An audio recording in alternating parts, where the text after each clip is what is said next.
Se conoce muy poco acerca de ese libro neotestamentario. La Epístola a los Hebreos es el único documento del Nuevo Testamento que desarrolla el concepto de Jesús como nuestro gran sumo sacerdote. No se sabe quién le escribió ni a cuál comunidad fue dirigida. Sin embargo, el texto nos da varias pistas importantes para entender la situación de la iglesia. Más que una carta, Hebreos es un sermón, o como dice el capítulo 13, versículo 22, una palabra de exhortación a una comunidad de fe en crisis. La iglesia de estos hermanos y hermanas que llamamos hebreos estaba deteriorándose rápidamente. La asistencia estaba menguando y la evangelización no estaba dando frutos. Una razón fundamental del deterioro era socioeconómica. Los hebreos eran probablemente como los demás cristianos del primer siglo, personas pobres, sin derechos civiles reconocidos. Más aún, estos buenos creyentes eran hostigados por causa de su fe. Como dice Hebreos 10, versículos 32 al 39, eran maltratados, insultados, encarcelados y despojados de sus bienes. Los hebreos se sentían impotentes e imposibilitados de vivir como creyentes en una sociedad no cristiana. Esta situación de dificultad y persecución los llenó de temor. Algunos ni siquiera se congregaban regularmente. Esto los llevó a estancarse en su desarrollo en la fe. Al parecer, algunos veían la apostasía, es decir, negar la fe, como la única salida al problema. La epístola comienza asegurando que Dios se ha revelado en estos postreros días directamente al ser humano en la persona del Hijo. Señala además la superioridad de Jesús sobre cualquier otro posible mediador entre Dios y la humanidad. Finalmente afirma que Jesús es el sumo sacerdote, el mediador de un nuevo y mejor pacto. ¿Qué acredita a Jesús como sumo sacerdote? ¿Qué lo distingue y capacita para ser el mediador de un nuevo y mejor pacto? Hay tres elementos que caracterizan el sumo sacerdocio de Jesús: su compromiso con Dios, su solidaridad con la humanidad y su liderazgo salvífico. Veamos estos tres puntos en detalle. No hay duda del compromiso de Jesús con el Dios que lo envió a liberar al mundo del pecado. Ese Jesús es la imagen misma de Dios, el príncipe del universo y el Hijo de Dios. Su divinidad le permite ejercer un ministerio que no tiene fin. Su santidad le permite entrar a la presencia de Dios, pues Cristo no cometió pecados. En segundo lugar, la unidad del Hijo de Dios con el Padre sería poco importante para nosotros si este mismo Jesús no fuera a la vez un ser humano. Jesús no era un fantasma, ni un ángel, ni un espíritu, mucho menos un Dios disfrazado de hombre. Por medio de su encarnación, se solidarizó, es decir, se hizo uno con nosotros, sufriendo nuestro dolor. Participó del mismo evento que afecta a toda la humanidad, la muerte. Sufrió la condición que nos afecta a todos, la tentación del pecado. Jesús conoce nuestra condición porque es uno de nosotros. Por eso no se avergüenza de llamarnos hermanos y hermanas. En tercer lugar, solo un Dios y ser humano a la misma vez podía abrir el camino a la salvación. Solo un ser humano y divino a la misma vez podía llevar muchos hijos a la gloria. Esa frase proviene de Hebreos 2:10. De acuerdo con el texto de la versión revisada del 60, Jesús es el autor de la salvación. La palabra traducida como autor en este versículo, en esa versión, significa ante todo líder. En griego es la palabra argegos, que literalmente describe a quien primero hace algo, es decir, la persona que inicia algún evento. Otra posible traducción del texto debe destacar el concepto de Jesús como nuestro líder.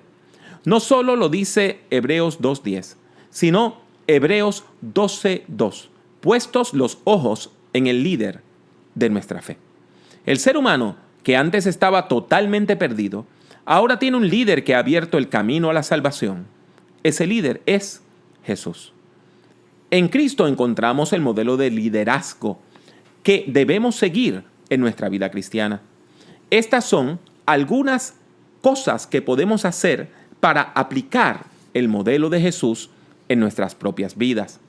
En primer lugar, seguirle. Un discípulo no es un alumno. Un alumno va a una escuela, se sienta, toma la lección y se va a su casa. El discípulo es, por el contrario, quien sigue a su maestro y aprende de su ejemplo. Un estudiante en una escuela es un alumno. Un aprendiz de carpintero es un discípulo. Los seguidores de Jesús fueron llamados discípulos porque seguían a su maestro por el camino, aprendiendo tanto de sus acciones como de sus palabras. En segundo lugar, debemos comprometernos con la misión.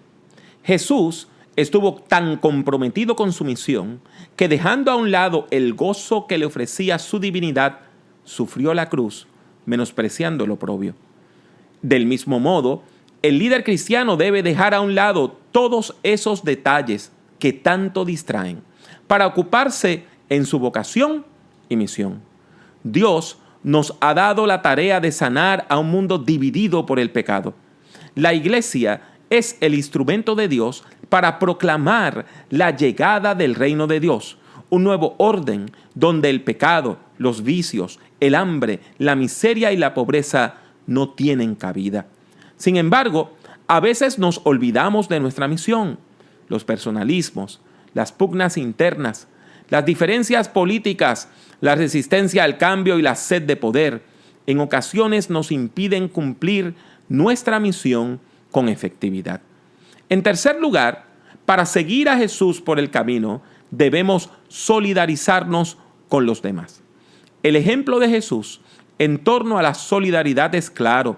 Él sabía que el líder no puede dirigir efectivamente cuando de manera arrogante establece distancia con su pueblo. Por esta razón, Jesús se hace uno de nosotros.